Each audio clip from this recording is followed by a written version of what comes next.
Estimados hermanos, una vez más con ustedes, con el mismo propósito de siempre, de llevar algún alimento espiritual a los hermanos de las congregaciones que no se están congregando por causa de la pandemia. En esta noche vamos a tratar un tema no usual. Casi medio siglo que tengo sirviéndole al Señor, no he oído a nadie tratando este tema de esta manera. Nosotros nos hemos atrevido a hacerlo nosotros esta noche. Creo que si los judíos del tiempo de Jesús hubiesen hecho lo que hicieron los hermanos de Berea, los judíos que estaban en Berea, donde el apóstol Pablo fue, según el capítulo 17, versos 10 y 11 del libro de los Hechos de los Apóstoles, creemos que si hubiesen hecho esto, pues otra fuera la historia. Dice que ellos, mientras Pablo le hablaba, recibieron la palabra con gozo, pero escudriñando las escrituras para ver si aquellas cosas eran así. Mientras Pablo le hablaba, ellos escudriñaban el Antiguo Testamento para ver si había una coincidencia en lo que decía el apóstol Pablo y lo que estaba escrito de antemano. Entonces, ellos tenían que hacer eso, pero los judíos no lo hicieron. Cuando buscamos el capítulo 5, verso 39 del Evangelio según San Juan, encontramos donde Cristo le dice allí a los judíos: escudriñad las Escrituras, porque en ellas os parece que tenéis la vida eterna, y ellas son las que dan testimonio de mí. Ellas son las que dicen quién yo soy. Pero tal parece que ni siquiera los maestros de Israel, pues, se ocupaban de escudriñar las Escrituras. Estaban en otras cosas, menos en escudriñar las Escrituras, porque no estaban esperando en sí a su Mesías, o esperaban un Mesías diferente al que vino, un Mesías político que derrocaría el imperio de turno y lo pondría a ellos como imperio, con Jerusalén como cabeza de naciones. Entonces, verdaderamente, ellos no estaban realmente en eso. El Señor le dijo a Nicodemo: ¿eres tú maestro de Israel y no sabes estas cosas? Cuando el Señor le dijo que era necesario nacer de nuevo, según en el capítulo 3, verso 1 en adelante del Evangelio según San Juan. Si Nicodemo hubiese estado al tanto cuando los judíos, según el capítulo 7 del Evangelio según San Juan y verso 45 al 52, dice que los principales sacerdotes y los ancianos enviaron alguaciles a prender a Jesús, llevarlo preso, pero cuando lo oyeron hablar, fueron sin él. Cuando le preguntaron por qué no lo habéis traído, y dijeron: jamás ningún hombre ha hablado como ese hombre. Y dijeron: ¿también ustedes han sido engañados? ¿Acaso ha creído alguno de los gobernantes nuestros o de los fariseos en él? Esta gente que no conoce la ley, maldito es. Pero allí salió entonces en defensa de Nicodemo, que había ido de noche a visitar a Jesús. Digo, ¿acaso juzga nuestra ley a un hombre si primero no le oye y sabe lo que ha hecho? Ripotaron ellos de una vez y dijeron: ¿acaso eres tú también Galileo? Escudriña y ve que de Galilea nunca se ha levantado profeta. Pero Nicodemo no le dijo nada, simplemente calló y no dijo nada, indicando con esto que no sabía realmente que sí de Galilea se había levantado profeta.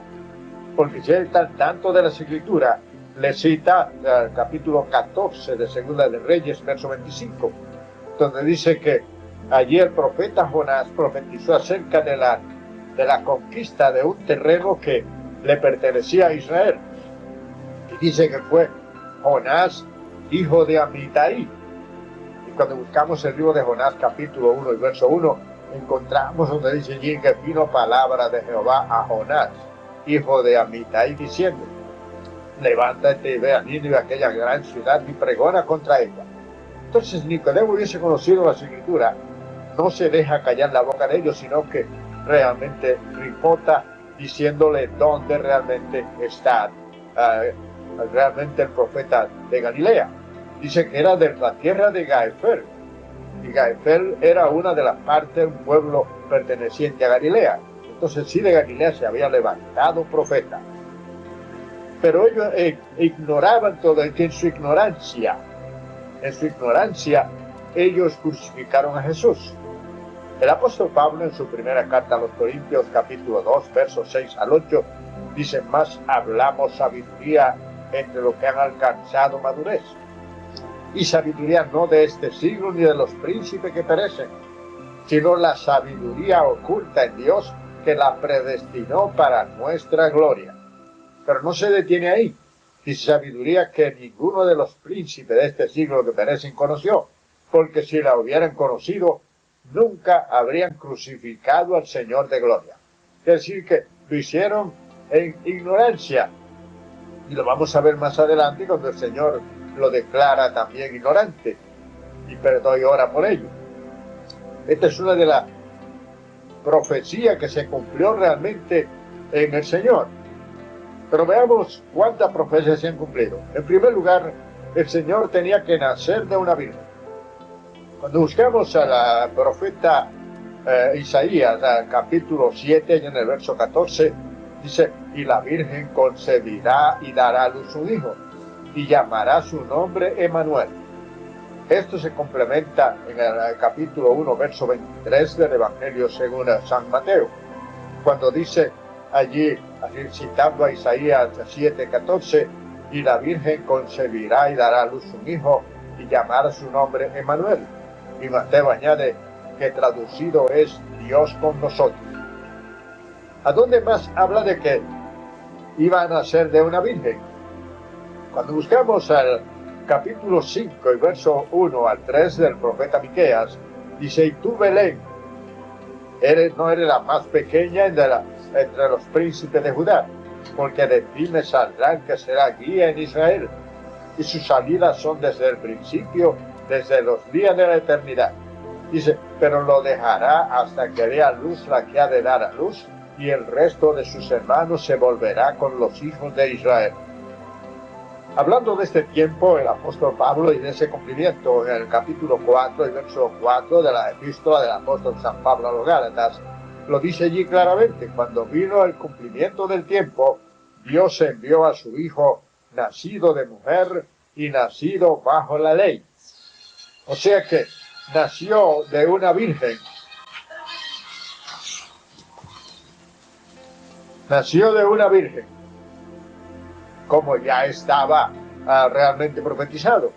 Y eso lo profetizó también el ángel Gabriel en el capítulo 1, verso 26 al 35 del Evangelio según San Lucas, donde visitó a María y le habló de que ella quedaría embarazada, y ella dijo: ¿cómo puede hacerse esto? Porque yo no conozco varón. Ella estaba desposada con José, no se habían juntado y todavía tenía su virginidad, era virgen todavía. Y así el ángel le dijo: el Espíritu Santo vendrá sobre ti, y el poder del Altísimo te cubrirá con su sombra, por lo tanto el santo ser que nacerá será llamado Hijo de Dios. Entonces ella dijo: he aquí la esclava del Señor, hágase conmigo conforme a su palabra. Ya que estaba escrito en Isaías capítulo 9, allá en el verso 6, habla de este niño nueva vez. Dice: porque un niño os he nacido y un hijo os he dado, y el principado sobre sus hombros, y llamará su nombre admirable, consejero, Dios fuerte, Padre eterno y príncipe de paz. Hablando de ese niño, de ese hijo que nacería, el Señor Jesucristo. Pero entremos a profecía más profunda todavía. Cuando nosotros buscamos allá en Isaías capítulo 53 y verso 7, nos enseña allí bien claramente, y allí nos dice de forma clara y sencilla: angustiado él y afligido, no abrió su boca. Como cordero fue llevado al matadero, y como oveja delante de sus trasquiladores no enmudeció y no abrió su boca. Esto se cumple cuando el sumo sacerdote Caifás estaba interrogando al Señor y le dice allí al Señor, después de buscar muchos testigos falsos, que también lo vamos a ver en el Antiguo Testamento, que ya estaba escrito, muchos testigos falsos para condenarlo a muerte, pero no encontraron ninguno, hasta que aparecieron dos testigos y dijeron que él le habían oído decir que él derribaría el templo de Dios y en 3 días lo reedificaría. Se levantó entonces el sumo sacerdote y le preguntó, ¿no responde nada a esto que te acusan, contra ti? Dice, pero él cayó, no habló, tal como decía Isaías allá en el capítulo 53, verso 7. Él enmudeció y no abrió su boca. Eso lo encontramos nosotros en el capítulo 26 del Evangelio según San Mateo, y versos 57 hasta el verso 63. Ahí donde dice que Jesús cayó y no habló. Se quedó callado, enmudeció como una oveja delante de sus trasquiladores. Pero encontramos otra profecía ahí mismo en el verso 9. Dice que fue contado con los pecadores, y dice así claramente, contado con los pecadores, pero con los ricos fue en su muerte.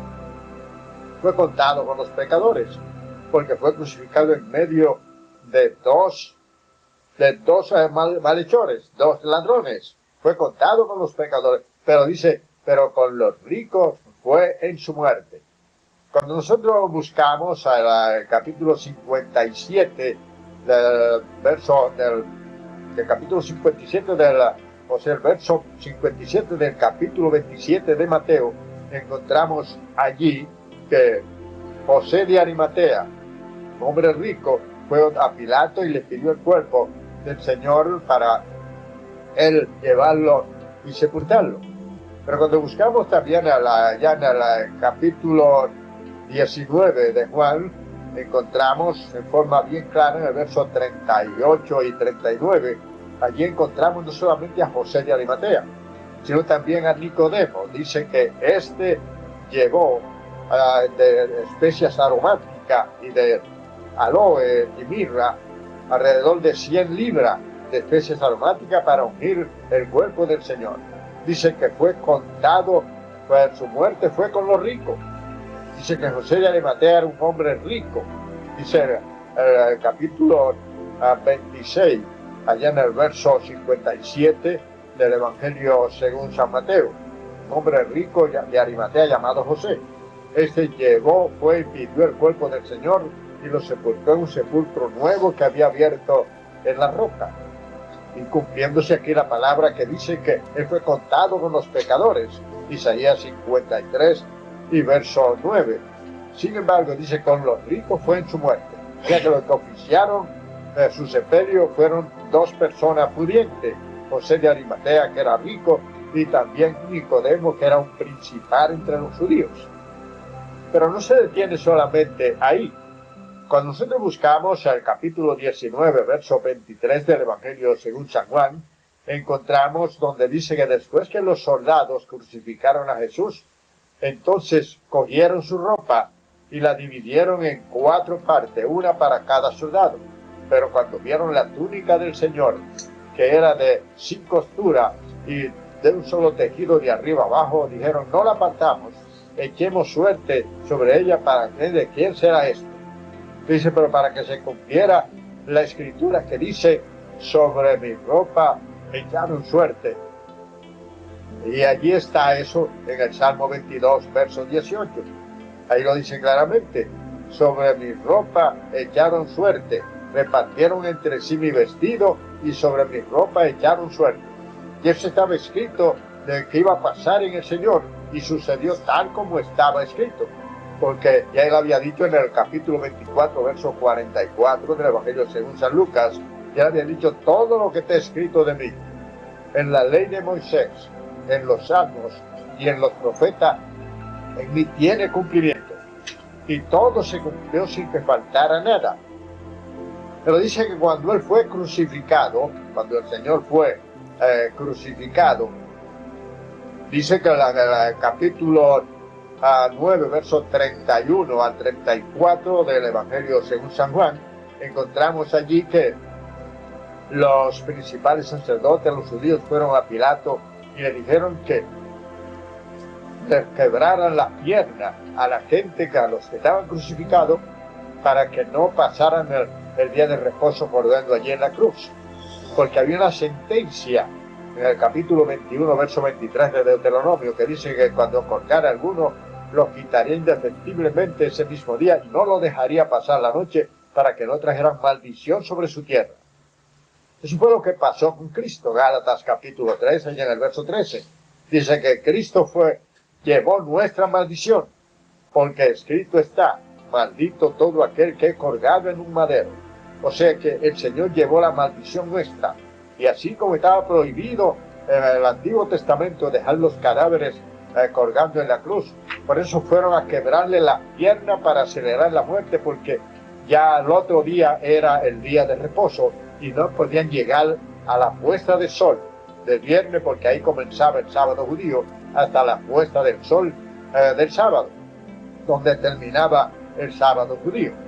Entonces, para acelerar la muerte de estas personas que estaban allí colgando en la cruz, los soldados fueron y le quebraron la pierna al primero y le quebraron la pierna al otro que estaba, pero cuando llegaron a Jesús, como vieron que ya había muerto, entonces no le quebraron la pierna.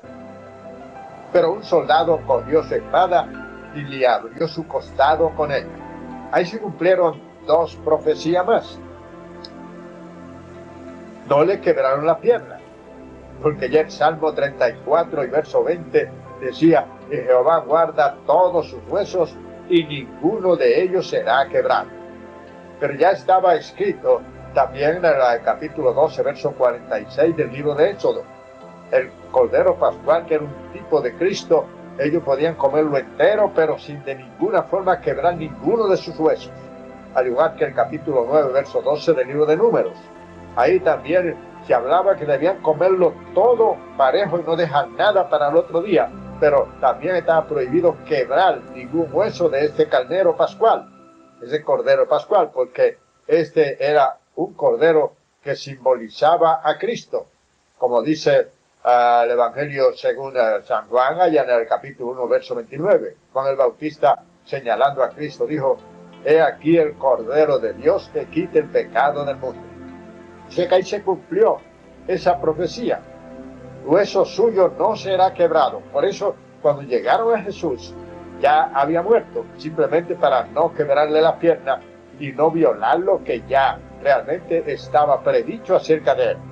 Pero dice que un soldado, viendo que ya el Señor había muerto, cogió una espada y le traspasó su costado, y dice que salió sangre y agua. Dice que cuando está comprobado que cuando se hiere el corazón, mana sangre y agua del corazón. Está comprobado científicamente que cuando se hiere el corazón de alguien, mana sangre y agua de su cuerpo. Y el Señor fue herido en su costado. Esta fue para cumplir otra profecía. Ya lo decía bien claro el profeta Zacarías allá en el capítulo 12 y verso 10. Lo decía bien claro: y en aquel tiempo derramaré sobre la casa de David y sobre los moradores de Jerusalén espíritu de gracia, y mirarán a mí a quien traspasaron, y llorarán por él como se llora por el unigénito, y se afligirán afligiéndose como quien se aflige por el primogénito. Pero el mismo Señor lo dijo allá en el capítulo 1 y verso 7 de Apocalipsis: he aquí que viene con las nubes, y todo ojo le verá, y lo que le traspasaron, y todos los linajes de la tierra harán lamentación por él. Sí, amén. Estaba profetizado que iba a ser traspasado. Y esto fue algo que le dijo Simeón, aquel señor de que habla la Biblia en el capítulo 1 y versos 22 al 24 del Evangelio según San Lucas. Un hombre que el Espíritu le había revelado que no vería la muerte hasta que viera al libertador de Israel. Y cuando él fue al templo llevado por el Espíritu, cuando le estaban presentando a Jesús al 8º día de nacido, lo tomó en su brazo y le dijo a María: este está puesto para caída y levantamiento de mucho en Israel, y una espada traspasará tu propia alma. María estaba allí al pie de la cruz cuando el soldado traspasó el costado de Jesús. Y de seguro que con el sentimiento materno, esa tocada de Jesús traspasó el alma de María, que estaba allí al lado de la cruz también mirando todo lo que estaba pasando su hijo primogénito. Pero no se detiene ahí, siguen cumpliéndose profecía del Antiguo Testamento. Cuando buscamos en el capítulo 40 del Evangelio del libro del profeta Isaías, y verso 3, dice: voz que clama en el desierto, prepare el camino del Señor y endereza su senda. Pero este era Juan el Bautista, el que vino como precursor de Jesús. Cuando buscamos el capítulo 3 del Evangelio según San Mateo, y verso 3 y el verso 11 también, donde dice Juan: este es de quien el profeta Isaías predicó, voz que clama en el desierto y prepare el camino del Señor y endereza su senda. Y ya en el verso 11 le dice: el que viene detrás de mí, yo lo bautizo a usted en agua para arrepentimiento, pero el que viene detrás de mí es más poderoso que yo, lo calzado del cual yo no puedo desatar. No soy digno de desatar la correa de su calzado. Está hablando de Jesús, porque él iba delante de Jesús, predicándole al pueblo como una precampaña que da un evangelista grande con de la gente que le organiza la campaña, y envía un predicador de menor categoría y predica 3 días de campaña y dando un calentamiento para que la gente sepa que ya detrás viene el predicador de planta de ese grupo, de ese equipo. Así Juan el Bautista fue delante del Señor diciéndole a la gente lo que venía detrás de él, y que era más poderoso que él, y que no era ni siquiera digno de desatar encorvado la correa de su calzado. Profecía cumplida completamente allí. Bendito y alabado sea el nombre del Señor. Pero no se queda ahí solamente la profecía. Hay más que se cumplieron allí también, estando Jesús allí en la cruz. Dice que mientras el Señor Jesús estaba allí, capítulo 19 y verso 28 y 29 del Evangelio según San Juan, él dijo: tengo sed. Dice, cuando el Señor, que sabía que ya su hora había llegado para que todo se cumpliera y fuera consumada la obra, dijo: tengo sed. Y había allí una vasija llena de vinagre, y alguien corrió y empapó una esponja en vinagre y la puso en una caña y se la puso en la boca para que el Señor bebiera. Le dieron vinagre, pero eso estaba escrito. Salmo 69, allá en el verso 21, dice: además me dieron miel por comida, y en mi sed me dieron a beber vinagre. ¡Qué combinación tan extraordinaria! Eso es demasiado evidencia para que sea mera coincidencia. Todas cosas cumplidas en una misma persona. Es algo extraordinario. Sed tengo sed. Simplemente para que se cumpliera eso que decía el Salmo 69, 21. Cogieron una esponja, le empaparon en vinagre y le dieron a beber vinagre. Pero ya eso estaba escrito, como le cité hace un instante, el Salmo 69, verso 21. Y dice: además se me dieron hiel por comida, y en mi sed me dieron a beber vinagre. Algo extraordinario. Encontramos también la traición de Judas, y eso estaba escrito también. En el Salmo 41 y verso 9, allí habla de esa traición. Dice: el hombre de mi confianza, el hombre de mi paz, el que comía pan conmigo en el plato, levantó contra mí su calcañar. Aquí hay que aplicar lo que se llama la ley de la doble referencia, ya que aquí David en primer término se refiere a Ahitofel, su consejero de planta, y que lo traicionó y se fue detrás con el rebelde Absalón, hijo de David.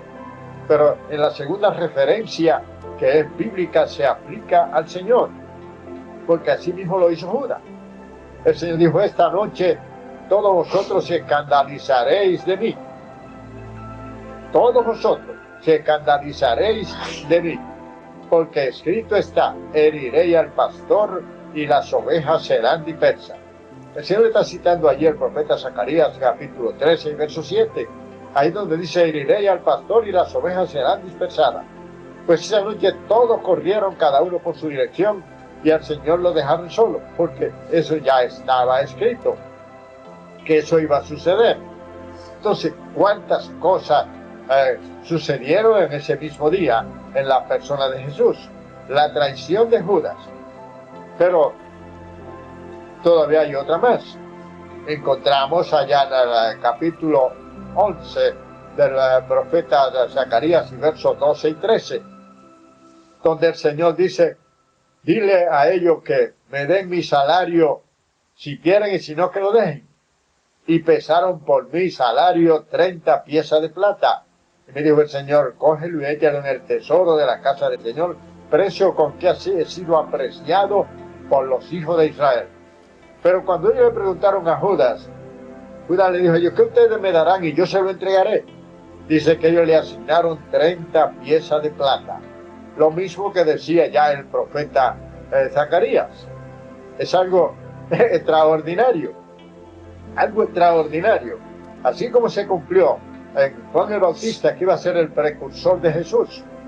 Cuando Zacarías, el padre de Juan el Bautista, Zacarías, hijo de Juan el Bautista, el hijo de Zacarías y de Elizabeth. Y según dice el capítulo 1, verso 76 del Evangelio según San Lucas, dice que él le dijo al niño, a su hijo: niño, tú serás profeta del Dios Altísimo, y tú irás delante del Señor enderezando su camino. Pues eso le dijo Zacarías, el padre de Juan el Bautista, a Juan el Bautista cuando nació. Tú serás profeta del Altísimo, e irás delante del Señor enderezando su camino. Y simplemente acababa de nacer. Juan el Bautista era solamente 6 meses mayor que Jesús. Entonces, verdaderamente se cumplió todo lo que estaba escrito del Señor en la profecía. Cuando nosotros buscamos también otra profecía, en el capítulo 53 y verso 12 del libro del profeta Isaías, dice allí: por tanto le daré parte con los grandes, y con los fuertes repartirá despojo. Pero no se quedó ahí, dice: porque derramó su vida hasta la muerte por los pecadores. Dice: habiendo él quitado el pecado de muchos y orado por los transgresores. O sea, dice que él iba a orar por sus transgresores, por los que lo mataron. Cuando buscamos el capítulo 23 del Evangelio según San Lucas, allá en el verso 34, encontramos que el Señor, estando en la cruz, dijo: Padre, perdónalo porque no saben lo que hacen. Un cumplimiento cabal. Isaías 53, verso 12, dice que él oraría por sus transgresores. Y aquí lo encontramos tajantemente haciéndolo en una forma literal. Él en la cruz y sus transgresores allí. Y simplemente dijo: Padre, perdónalo porque no saben lo que hacen. Demasiado evidencia para que sea mera coincidencia. ¿No le parece a usted, estimado hermano y estimado amigo? Demasiado cosa cumplida junta para que sea una mera coincidencia. Es que el Señor no falla. Y cuando buscamos otra profecía, encontramos allá en el capítulo 12 y verso 40 al 42 del Evangelio según San Mateo, donde el Señor dijo: la generación adúltera y pecadora demanda señal, pero señal no le será dada, sino la señal del profeta Jonás. Porque así como Jonás estuvo 3 días y 3 noches en el vientre del gran pez, estará el Hijo del Hombre en el corazón de la tierra. Al tercer día resucitará. Y al tercer día resucitó. Jonás era un tipo de Cristo. Los 3 días que estuvo Jonás en el vientre del gran pez simbolizaban o tipificaban los 3 días de Cristo en la tumba. Pero al tercer día resucitó tal y como dijo. Podemos nosotros pedir más para que esto sea una realidad, de que Cristo realmente es el Mesías prometido a Israel, pero ellos no escudriñaron las Escrituras. Pero todavía hay otra Escritura que se cumplió. Hay otra que se cumplió. Cuando buscamos el capítulo 1 y verso 14, 13, 14 al 15 del Evangelio según San Mateo, encontramos allí algo que se cumplió asombrosamente tanto en el Antiguo Testamento como en el Nuevo Testamento. ¿Qué es lo que dice allí? Allí dice que un ángel le dijo a José: levántate, toma al niño y a su madre y huye a Egipto, porque Herodes procurará matar al niño. Y él tomó al niño y a su madre y se fue a Egipto, y estará allá hasta que yo te diga. Pero luego entonces ya del verso 23 y 24 dice que cuando murió Herodes, el ángel le dijo de nuevo, allá hay dos profecías más cumplidas, el ángel le dijo de nuevo a José: levántate, toma el niño y a su madre y vuelve a la tierra de Israel, porque han muerto los que procuraban matar al niño. Y él tomó el niño y regresó. Pero cuando oyó que Arquelao, hijo de Herodes, gobernaba en Jerusalén, tuvo temor y se fue a una ciudad de Galilea llamada Nazaret. Dice, para que se cumpliese lo dicho por los profetas, que debía ser llamado Nazareno. La palabra Nazareno no aparece en ningún libro del Antiguo Testamento, en ninguno.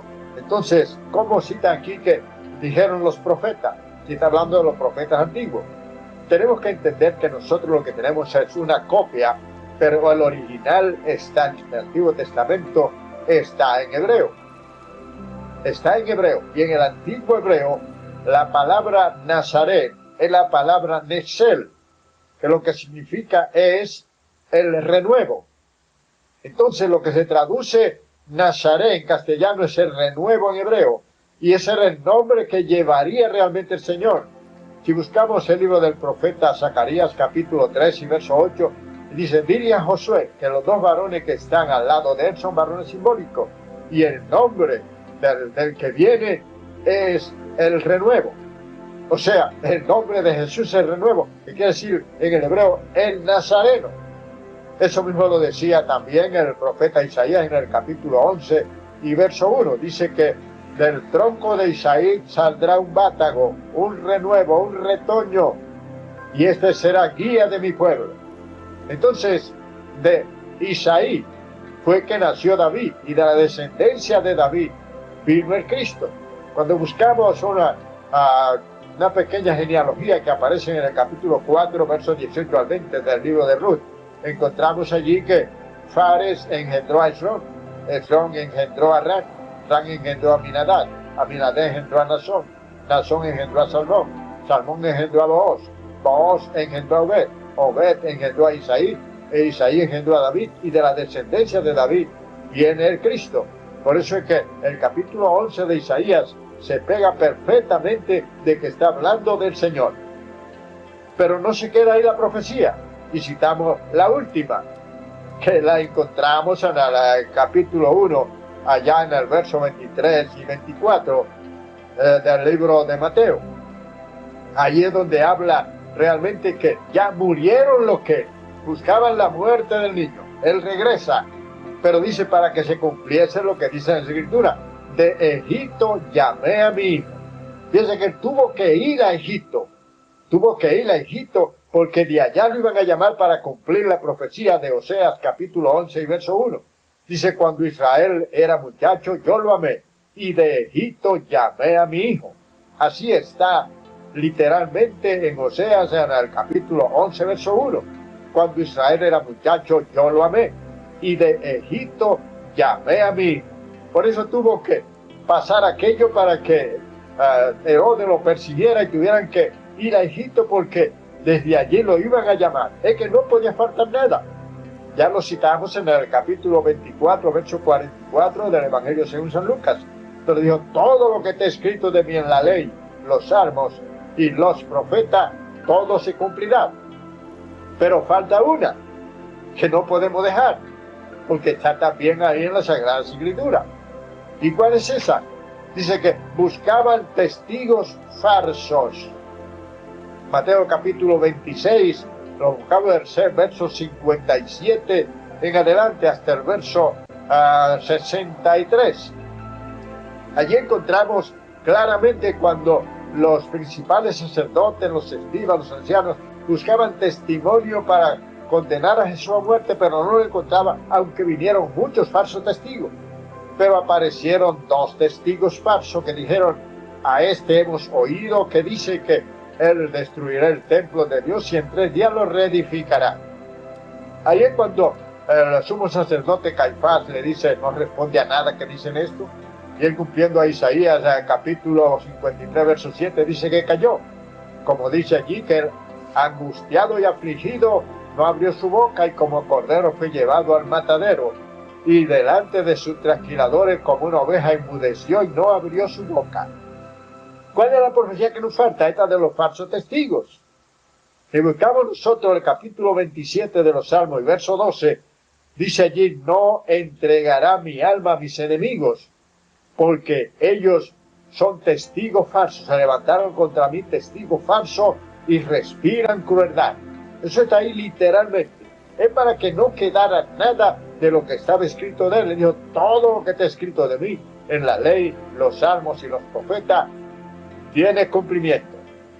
Creemos que hemos hecho un recorrido Antiguo y Nuevo Testamento acerca de esto tan extraordinario, porque los judíos nunca creyeron que Jesús era el Mesías, sino que era un impostor, como le dijo Pilato allí al sumo sacerdote a Pilato.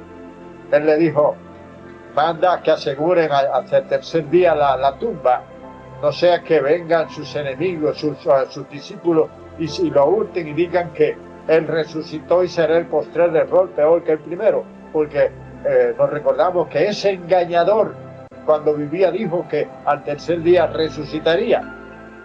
Eso también lo dijeron. Pero ¿por qué lo tienen como un engañador? Porque no hicieron lo que yo hice ahora: escudriñar las Escrituras, porque en ella os parece que tenéis la vida eterna, y ellas son las que dan testimonio de mí, como dijo el Señor en capítulo 5, verso 35 a 39 del Evangelio según San Juan. Aquí finalizamos este recorrido. Que Dios le bendiga ricamente. Este es su hermano Gabriel Beltré, supervisor del Concilio de Damasco en la República Dominicana. Dios le bendiga ricamente y será hasta la próxima.